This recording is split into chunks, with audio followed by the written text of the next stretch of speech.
the expense is like around 2 lakh. So how you gonna manage your fund?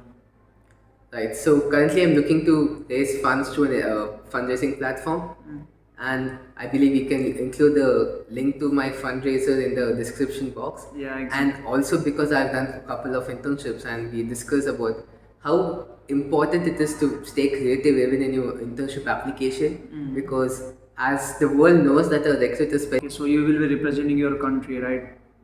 So from that point of view, what do you wanna say?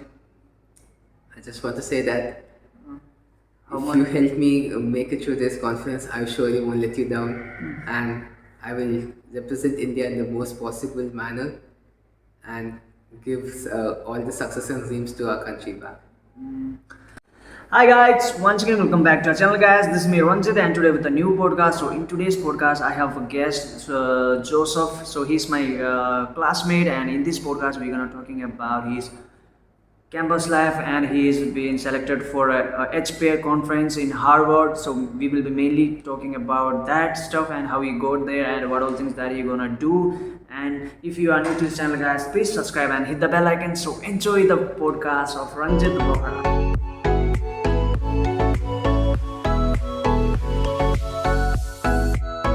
Hi Joseph, Hey Ranjit, welcome to the channel, bro.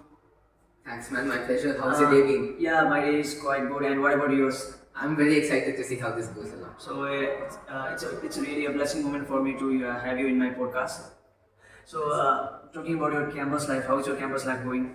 It's been a very good 2.5 years at Jain University so far.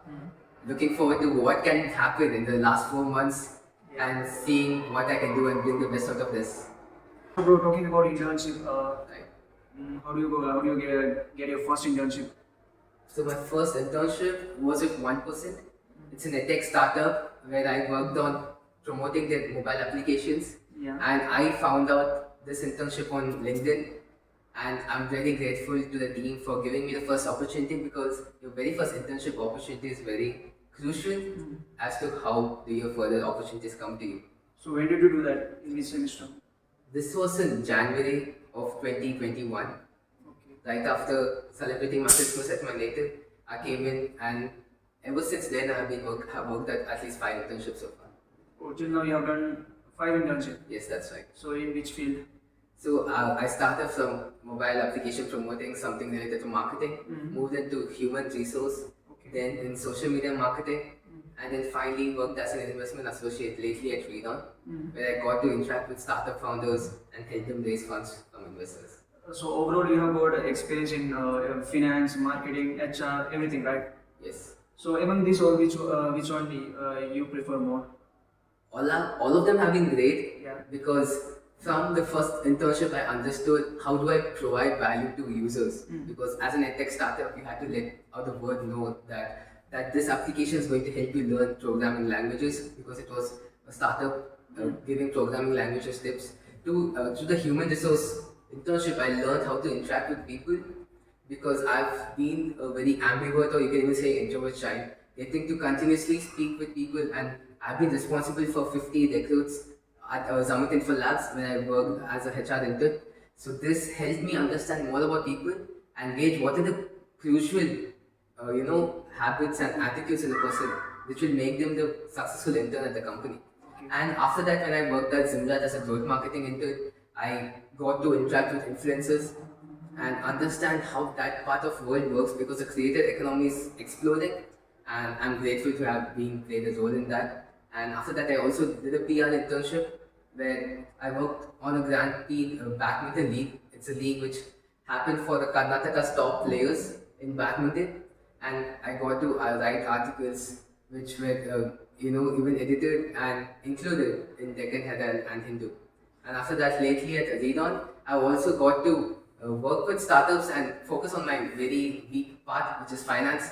Even though I'm majoring in finance, making financial models has been a nightmare for me.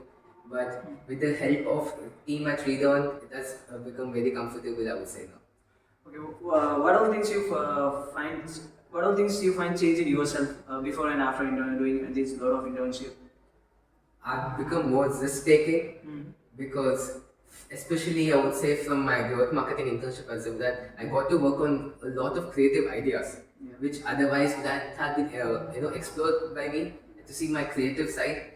And these internships helped me to become a better communicator because working with teams helped me understand how important it is that we don't work independently, but a company is built by a team, and this helped me to know that you cannot perform alone, and there's nothing like having a great team by your side. So just talking about your extracurricular activities, and I mean apart from this internship and academy, what else you have done? So I'm currently building a startup. It's into non-marking footwear, Yeah. wherein I'm focusing on this problem of how the footwear per capita of our country is 2, which means an average Indian owns 2 pairs of shoes compared to the USA or Singapore with 5 pairs and 8 pairs respectively. I understood as to how people play badminton for recreational purposes in our country and would not necessarily want to spend more than 2,000 rupees or even 1,000 rupees on a badminton shoe when they play it very infrequently. And I also saw, because I'm not a professional badminton player, that the difference between a normal sports shoe and a badminton shoe is only that a badminton shoe has a non-marking sole. So I wanted to focus on how can people only use the non-marking sole instead of having to buy an entire shoe. And that's how I came up with the overshoe concept. You can just wear that overshoe over your regular sports shoe, and that will convert your sports shoe into a non-markings, perfect to play any indoor sport like badminton. Yeah, that's a great idea, Joseph. I mean, it will totally reduce the expense, right? Absolutely, that's right. What has been the progress of your startup till now? I mean, how much you are able to capture the market? Right, so I'm projecting to launch by March 2023, and so far I've got to work with multiple manufacturers and understand the footwear market more because I don't come from a footwear background. And I've pitched this startup at 2 events. One was at Redon and another is at Xavier Institute of Management and Entrepreneurship, where I placed as the winner in both. And in fact, this startup pitch event at Redon is what helped me connect with Jain, who's the founder at Redon, and got me the internship, which was my latest internship with them. What is required from an individual to start a startup? So firstly, you need to make sure that you're truly passionate about building. It's not that necessary that you like an industry or you love what they're doing, because passion, according to me, is a gimmick, especially in the early age, because I personally have been exposed only to a few industries because I've been a professional footballer previously. It's the reason I'm so much connected to the sports ecosystem, and I built the sports footwear. But I would say that as a founder, it's very important. You see that what you're targeting is a very important and problem for which people are willing to solve by paying you, or what you're going after could be a very large opportunity, and what you're solving is actually worth your time. And I would suggest anybody that what you're solving doesn't necessarily need passion, but if you're identifying your passion, it doesn't come from what you say, from what you do. Because I've understood that I found out my passion for sports not from me just saying that I love sports, but from my past actions. Because I've gone to the extreme mile of traveling 4 hours only to attend 1 hour of training session from Basta Academy, and have spent months and years focusing on a specific diet when I was pursuing professional football. And if you were to identify your passion, I would just say look at your past, look at what are the things you have done where you never cared about the time, or you cared about the tough part of it, but you only focused on the only element was that you loved what you were doing and you didn't really care about anything else. Yeah, it means, I mean, instead of just imagining about what we can do, we just have to execute, right? I mean, we just... Right. You have to be more of a doer, because nowadays the content spectra is so much that there's everybody who's learning, everybody is consuming content from finance, marketing, or product management. But are you necessarily the doer? Because there are very few people who want to execute. You can see millions of views on any content related to personal finance, or how can you take up a freelance project. But do all those million people actually end up taking up a freelance project? Maybe not. So be a doer, and that's what's going to give you more learning than watching any YouTube video. So now, Joseph, now we are now talking about for exactly what we are here about HPR Conference. So can you just give a brief introduction of what exactly HPR Conference, people who don't know about? Certainly. So HPR is Harvard Project for Asian and International Relations. It's an annual conference which happens at Harvard University, wherein they select delegates who are mostly students from across the country, and it's primarily around 200 people from 5,000 applicants, which means that it has only a selection rate of 4%, and we go through rigorous interviews and essay writing to make it into the conference. And I figured out about this HPR conference through a LinkedIn post where one of them had got selected into the conference, and then I wanted to explain more about what this is, and then saw that this is so exciting and this is something I want to be a part of, because I believe that the major learning from different culture can never come from the internet. We have to really go out and speak to people from other countries to understand what the thought process is, what their habits are, and this will give me a unique experience of not only being at Harvard University and experience the lifestyle of American students, but also people who come from other countries as delegates. So can you just explain about the procedure that you've been to get the final offer letter from the Harvard? Right. So to receive the acceptance letter, I had to firstly submit my resume and essay, and the essays revolved around my motivation to be a part of this conference, the unique ideas, experience, passion that I bring to the conference. And one question which I liked most about this application was they asked me a question: who is this person I would like to invite as a guest to the HPR conference, and what were the questions I would ask them? Because I come from an ecosystem where questions have been encouraged mostly. There have been times when my curiosity has been stopped by, you don't need to know this much, you can just stick to what we're giving you. But this question focused on my inquisitivity, and it focused on what different ways can I think, and it broadened my spectra. And if I were to share, the person I shared was Vidit Ashrik, who's the founder of Meesho, and I wanted to ask him questions revolving the rural economy and government policies. So you can include with whom you want to interact also, right, in that essay?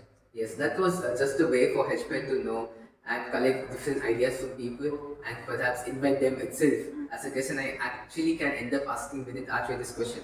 And after submitting this essay, I got an interview invite.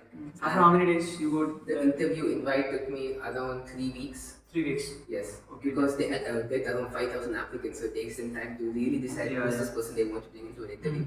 And after the interview, it was around 3-4 days more, after which I got the acceptance letter, and this was a quite fascinating moment, because I still remember when I got the email saying that you can go and check your application status now on the website. And my heartbeat started racing. I wanted to really see if I will, end up getting the acceptance letter. And when I saw this notification saying you can download your acceptance letter from here, I knew that I made it. Okay, so after giving an interview, how long it take to get you that offer letter?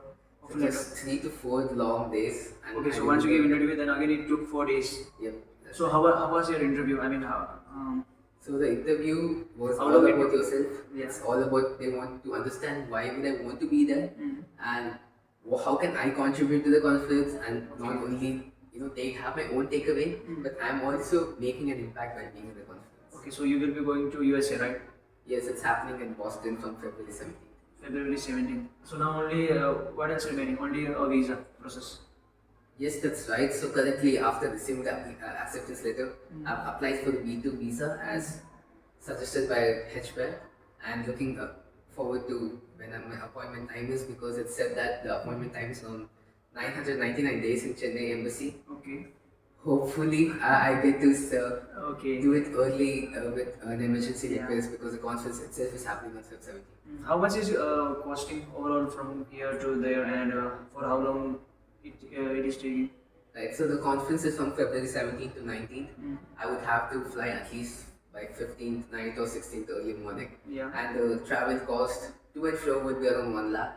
And the conference fees is around $495, which is around 40,000 Indian rupees.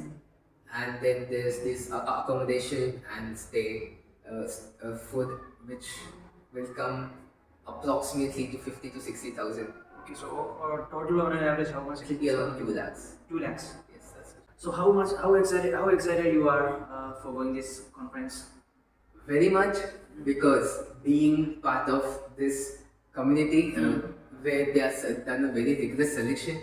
I believe that you're going to meet people who are going to be the future leaders. Yeah. And because they play a very crucial role in forming your personality as well. It's not only about me going from my current form, Yeah. but meeting newer people and also changing my perspective on the world. And especially what I'm interested about in HPR is the impact challenge that will be happening. So impact challenge is wherein companies give a problem statement and the delegates work on it. And in fact, if you're lucky enough, you get to work with the company as well. So this is something I'm really looking forward to. Okay, so you will be representing your country, right? So from that point of view, what do you want to say? I just want to say that How if much? you help me make it through this conference, I surely won't let you down, and I will represent India in the most possible manner and give all the success and dreams to our country back. So best wishes for your Harvard conference, Thank you, Ranjith. Joseph bro. So now we are into the podcast. So before ending podcast, I used to have a rapid fire round. Okay. So I will be asking you 5 questions. Then you have to answer me maximum in one sentence, or you can just answer in one word. So are you ready? Yes, Who's your favorite sports person? Lakshya Singh. And talking about passion, just define in one sentence. Passion is ever changing. It doesn't remain the same once you're 10 years old, 30, it changes once you're 50, so it's ever changing. So okay, the best advice that you ever received from someone. It's that don't have passion because you're too young to think that what you like now is what you'll like even 10 years later. Okay, so who's your inspiration? My parents inspired me, especially for what my dad has done. He came from a very different economic background to what he has then got a family to. I believe this inspires me to also keep doing more for my family, not only for my family but also for the people around me. So thank you so much, Joseph, for being here in this podcast. So it was a really blessing moment for me to have you in my podcast, and I learned a lot of things, and I want and I hope people also learn a lot of things, and especially talking about HPR conference. So guys, so if you are new to this channel, guys, please subscribe and hit the bell icon. So until the next podcast, try to learn something new. So enjoy. It's caught in the crossfire.